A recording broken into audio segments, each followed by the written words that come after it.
But I'd like to tell you a story about an experience I had that dramatically altered my outlook on this. Several years ago, a correspondence college program was set up by a local community college at a prison in the town of Blythe, California, called Ironwood State Prison. Shortly after this program was set up, the then chapter president of the Correctional Officers Union down there led a very visible campaign to shut that program down. Because the media coverage of the conflict made no distinction between the local chapter and the organization as a whole, I assumed it was the entire Correctional Officers Union that was trying to eliminate the program. Students and teachers at San Quentin who'd heard about the situation down there started asking me if I thought the union was going to come after us.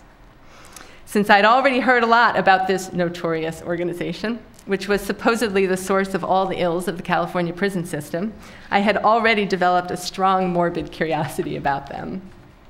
But it was in large part this situation that actually led me to do what I'd only contemplated doing before. I contacted them directly.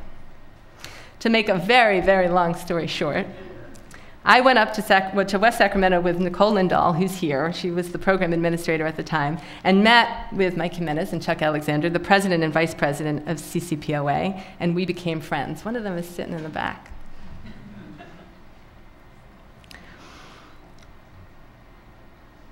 I'm sorry, I lost my train of thought there. We met and have since become friends. A few months after that first meeting, they invited us to their annual convention in Las Vegas. Some people rock your world, other people capsize it, right?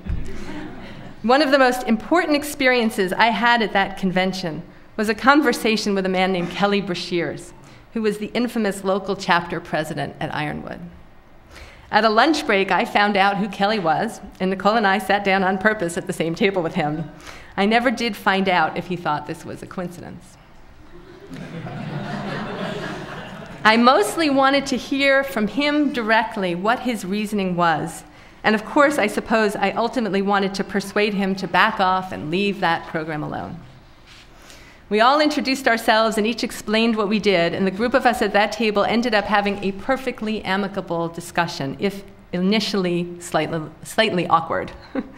Kelly explained the list of things about how the program was being administered that he considered unfair, and he also talked at length about the fact that the people running the program didn't seem to him very concerned about quality.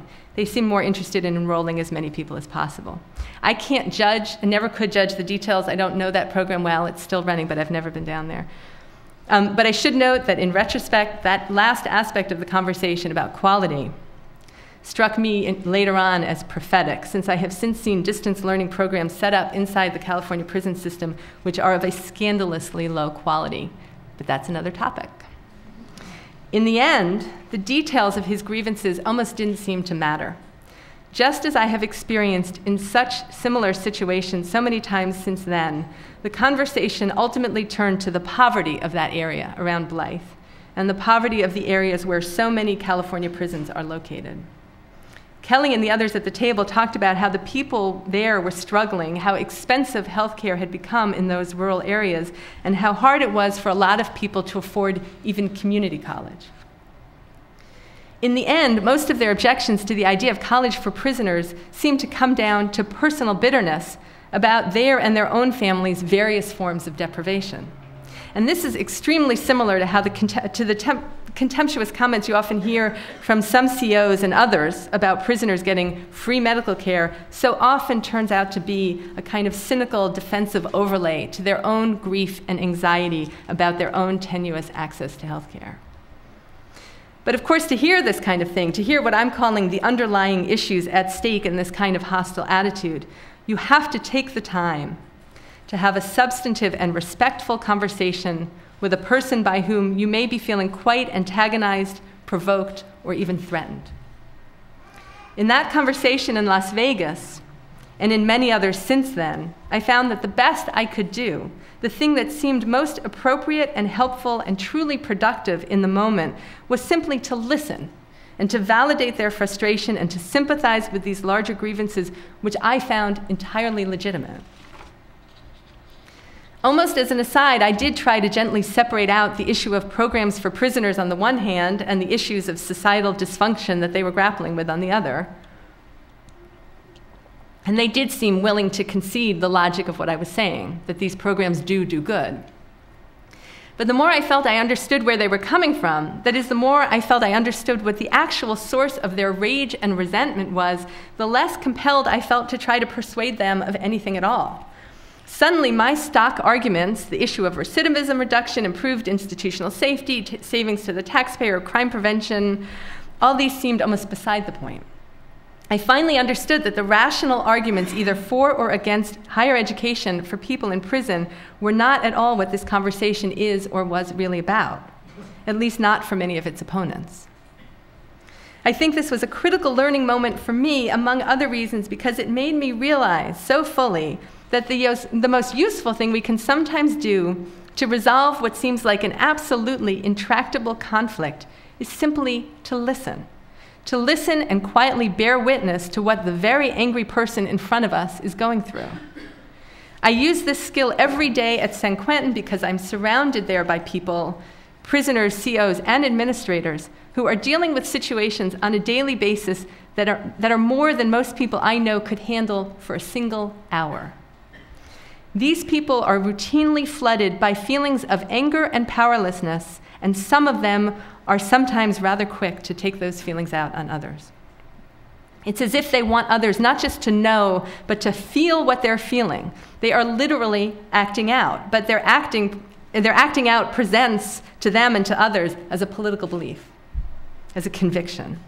So instead, I sat there at that hotel dining room in Las Vegas, feeling more and more protective of these men, their feelings of overwhelming bitterness, and their almost desperate need for some sort of an outlet for those feelings.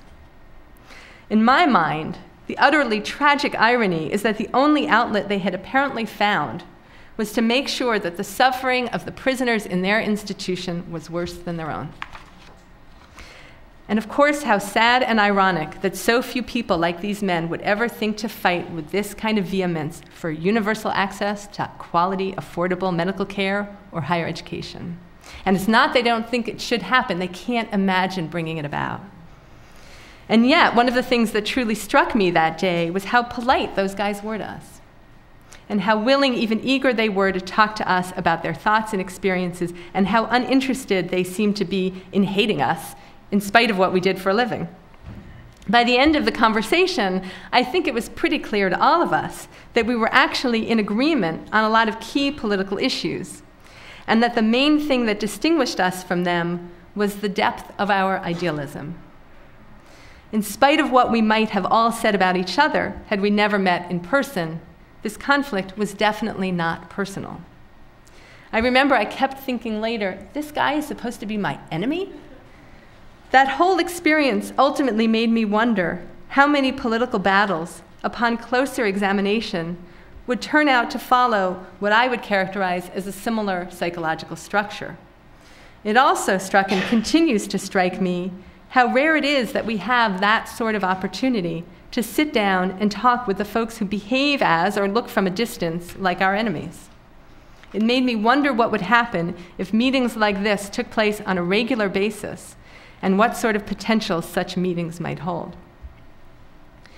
I always meant to contact Kelly Brashears again, and I still have his name and phone number on a piece of Caesar's Palace notepaper hanging over my desk. I suppose the real reason I revised this paper after I thought I had it done was because I heard last week that he had died of cancer at the age of 49. I guess since I can't tell him how much I learned from him, I'm telling all of you. But so what's my larger point? It may seem wildly idealistic and unrealistic to imagine getting all these opponents and enemies together to talk through their grievances, to actually listen to each other, to locate the common ground between them, and to work collectively towards their common goals. And yet I would argue that what we do right now in the political sphere, which is basically to wage war, is also